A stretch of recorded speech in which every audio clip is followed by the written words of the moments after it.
Hey guys, what is up? Mike here, Laker Talk. Let's talk Lakers basketball. So we signed Avery Bradley today. That pretty much rounds out our team with 13 signed players, and we have two-way players that go back to back. Basically, you can only have 15 players on a squad. So we got 13 players that are signed officially. I think two-way players that's going to be going back and forth, inactive, active, going back and forth to the G League and things like that. So no Iguodala for us. The Lakers. Iguodala was the obvious choice. He was that guy that was out there. I think a guy that everybody thought we would want, we would need. I think if he was available, Rob Pelinka would have went after him, because Rob Pelinka pretty much went after everybody that we thought we should go and get. Anybody who was good and available, Rob Pelinka went after him. I love our squad.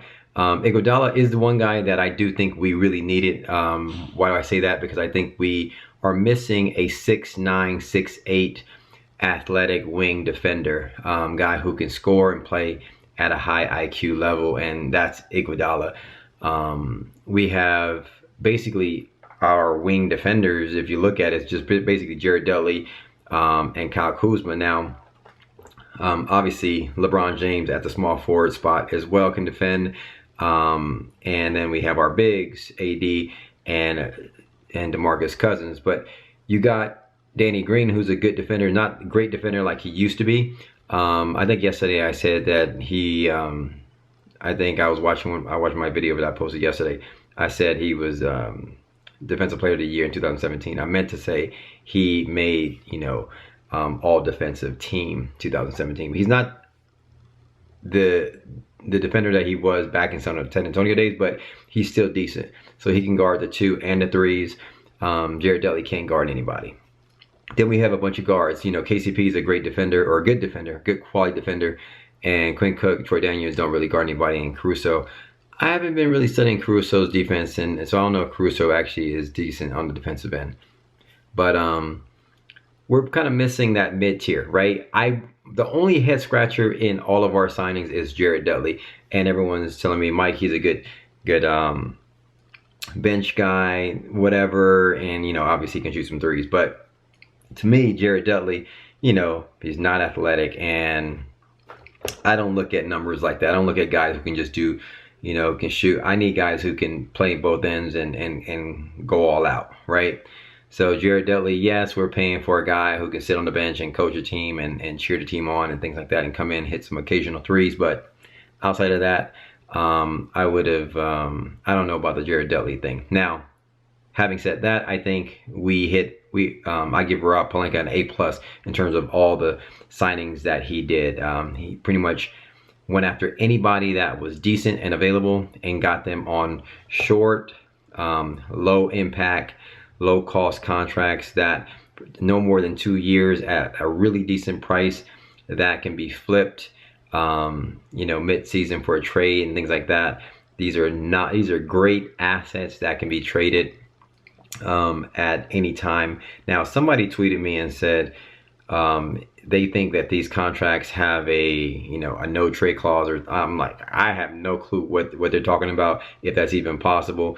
I think these teams probably, these contracts probably have a player option or something like that, or team. I don't even know the details of these contracts, but I doubt that these contracts have no trade clause. I don't know if I'm incorrect.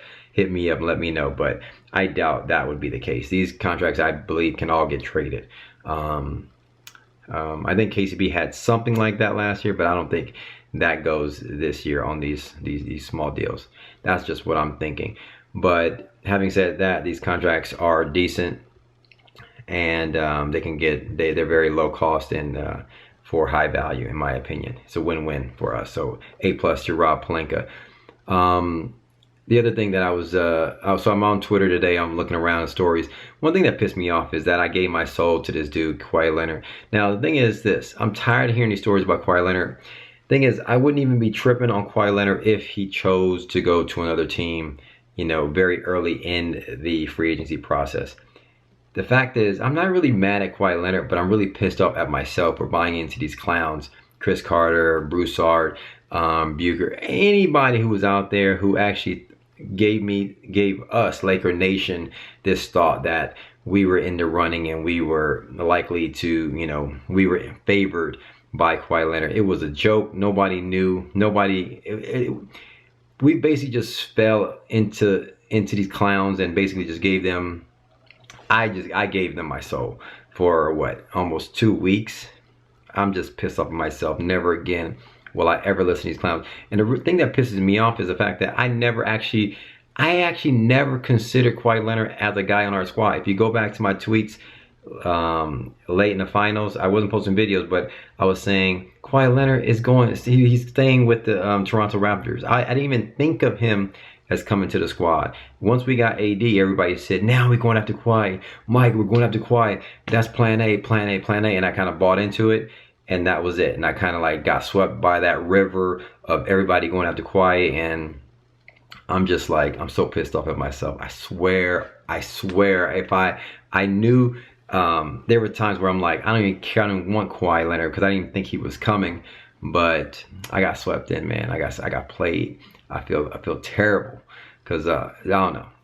So I had Kawhi as my plan A, and what I was really thinking, what I really thought was the shot was signing D'Angelo Russell. I didn't expect that he would get $30 million a year, but I expected him to get around $18 to $20 million a year, and then we would be able to sign Danny Green. So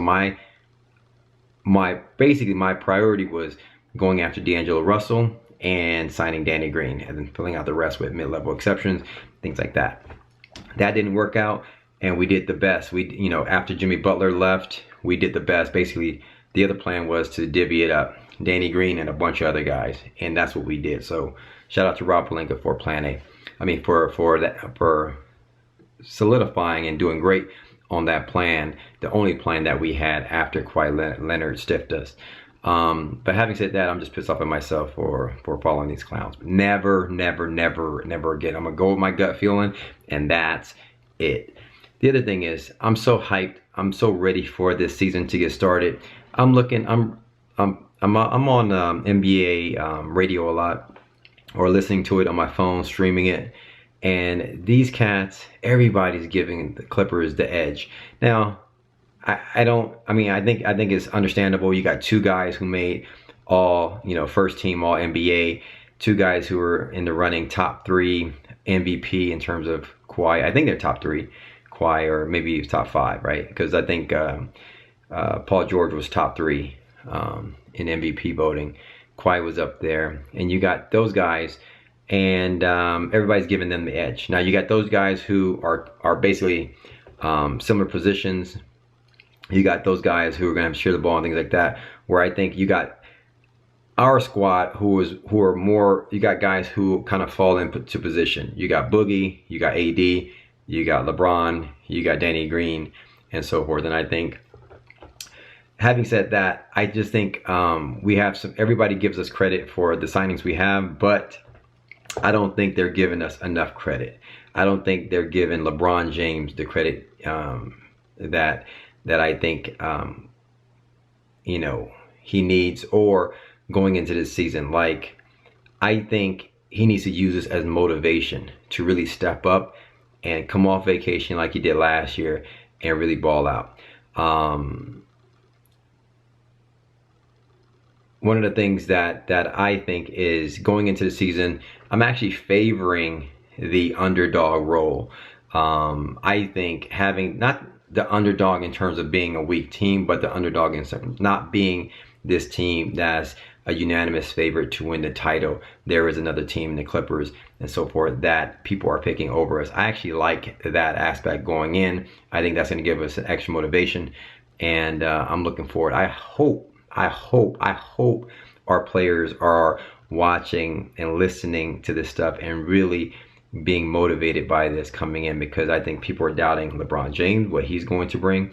They're not mentioning too much about Anthony Davis. They're discrediting him for not taking the Pelicans far in the playoffs. They're not giving any credit or any ounce of to Kyle Kuzma and what he's capable of doing. I think he's the X factor. That's for another video. I think Kyle Kuzma is huge. This is an opportunity for him to step up and be that third player that player that is valued like a Pascal Siakam type, who, you know, we can lean on to do a lot of scoring, but doing a lot of the big heavy lifting that Pascal did for Toronto Raptors. I think this is this is Kyle Kuzma's year to really show up. And then no one's really giving credit to Boogie Cousins. I think this is a year for him to step up, coming off a full, half a season that he missed, and now having, time to rest and repair and come back and really have that playoff contract year. So I'm just really hyped, and it just pisses me off listening to the radio at folks not really giving us credit. But I think that's probably a good thing, because our guys need to be listening to this and be hyped and be motivated coming in. I saw a video of that dude, Lether Shooter or whatever, working with Kyle Kuzma, saying that he's one of the hardest workers. So I hope that is the case. Anyway, hit me up in the comments below. Let me know your thoughts. If you're commenting, liking, subscribing, more to come. As I mentioned, I'm back posting videos, and as things roll out and my thoughts, I'll be posting videos every single day. So subscribe to my YouTube channel if you have not. If you want to follow me in between videos, hit me up on Twitter at MikeSportsLA. Holla at your boy.